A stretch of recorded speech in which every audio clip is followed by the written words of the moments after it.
nga nfunye olukutaawo nenvaako kati simanyi naye experience ey'emyaka 3 gye nakimalamu ngimanyi kati ate abakyaliko ate ennaku zino kati Uganda yakaluba kati edda twafunanga ku $2 kati wakati afuna $1,000 n'eddoola 2 yali tamaze kugula bazungu ate nze nali expert nnyo nali mu kifaananyi ky'omukyala gwe bayita Veronica Franco ali omukyala mu Falansa yatandikawo obwa sex work alina mu history yali mukyala wamaanyi nnyo so kati nze nali bali abakambwe bakabejja nyongereza kati nze nina ne tekiniki zennyini nalina tekiniki nga nnyingi nnyo kyova olaba namalamu emyaka 3 nenvaamu ng'ate nfunyemu nga ababaddemu emyaka 10 so n'olw'embeera eyo naddala abaana abo bwala ekisinga okundeetera okukola no project nti bambi ndi maama okitegeera okubeera maama numwa kubanga oluusi bakuteeka ne bakutwala gy'otamanyi numwa so bambi bintu bingi bata oluusi they murder them abo abaana aba sex worker babatta nnyo omusajja ayinza okutwala nakukozesa nga talina ze kusasula nakutta nakusuula eri gye tukolera amasannyalaze ejjinja nakusuula mu bidiba nga akutemyetemyemu ebitundu abamu babakozesa sacrifice there is a lot of omanyi nange okuwona nga nakabuva mu bwamalaaya nafuna buno obudde bwa prison naye nawuliranga nga omutima gunnuma gwe do you know what it means okugenda n'omuntu gw'otalabanko nga temwemaze nakwekwana nga zebuzi n'ogenda n'omweyambulira so bayita mu bingi nnyo they are so traumatized ate abantu kati balalu people mad so ye project gye ndimu era nga I'm welcoming anyone ayagala okujja ku board bannange sisaba sente no one should ask you money mujje nga we muli nafuuse nga Yesu w'Abamalaaya ndi Yesu w'Abamalaaya bajje nga we bali saagala wadde n'ekikumi ogenda kufunira gwe tofaayo ebyokufuna mubindekere n'ebyokubalabirira mubindekere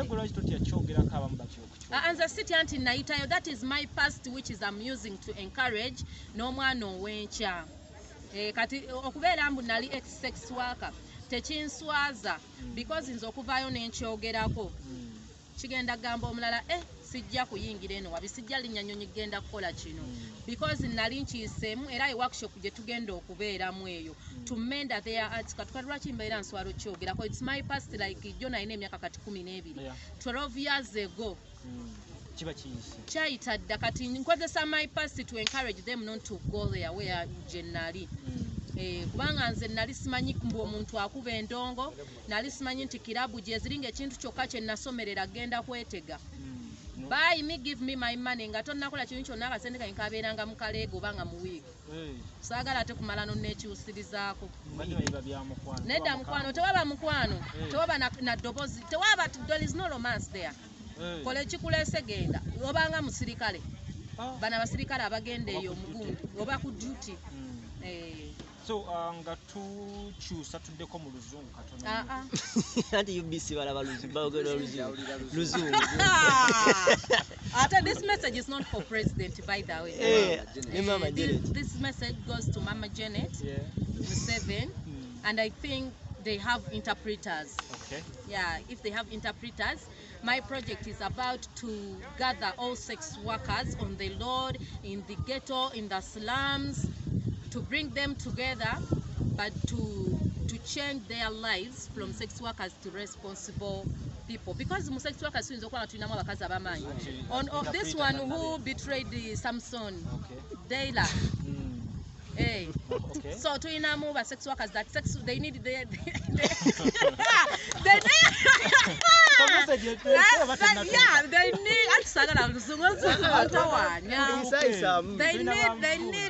they need their votes. They need sex workers' votes, and I want to change their lives. I want to better their lives. I want to mend them with my cabinet. Sitting, I have cabinet of 15 people right now, and right now the available escorts they are 155 since yesterday. It's not even 24 hours. So I'm here. I'm here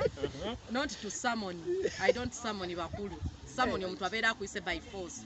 I'm here 2, to invite Mami Janet Museveni to come on board. We see the way forward, how we are going to support these sex workers, how we are going to support these Islam mothers with small business, single mothers. You know, bintu byentunuulidde ebyo. Yeah, so my English has ended there.